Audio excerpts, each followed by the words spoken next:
तो भैया से ना अच्छा कोई गईले बा ना गाई सुन सन। आ रिव्यू बेस्ट जगह के अवार्ड मिल बनू आई बनाई वही वीडियो भाई आज बना दे। प्रणाम दोस्तों, आप सभी का स्वागत है हमारे चैनल गोलू सी ऑफिशियल में। तो भाई भैया का गाना आ गया टी सीरीज पे जाकर आप लोग प्यार बुला दीजिए। गाना अच्छा है, बढ़िया है। वो हम इतना नहीं उतना बढ़िया नहीं लेकिन बढ़िया बढ़िया है। गाना सुनने लायक है, बजाने लायक है, गाना बहुत अच्छा है। आप लोग जाइए सुनिए, धमाल मचाइए। लेकिन बताइए कमेंट में कि आप लोग गाना कैसा लगा, ठीक। बाकी हम बताएंगे अपना रिव्यू गाना मेरे का हमको कैसा लगा। तो चैनल को लास्ट तक बना लीजिए, सब्सक्राइब कर लीजिए, प्यार बुला देते रहिए। तो भाई गाना एकदम फाड़ू है। पता ही है गाना को जब लिखते हैं विजय चौहान ना तो गाना बहुत अच्छा रहता है, ठीक। कोई फुगर पता गाना नहीं, गाना बहुत मस्त है। गाना एकदम मस्त है कि गाल गोरे गोरे थोड़े थोड़े बहुत गाना मस्त है।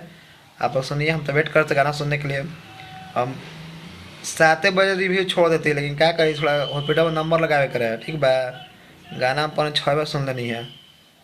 जान जी लोग तो और लोग तगड़ा फैन है भैया के।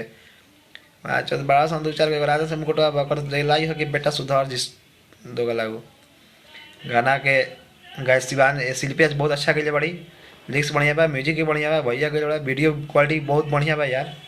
वीडियो भी अच्छा लगा था, बहुत मस्त। भैया मूड में वीडियो होली शूट के लिए बड़ा कोनो कुछ कह सन कहे दो भैया से ना अच्छा कोई गईले बा ना गाई सुन सन। आ रिव्यू बेस्ट जगह के अवार्ड मिल बनू आई बनाई वही वीडियो भाई आज बना दे। बाकी जय हिंद जय भोजपुरी।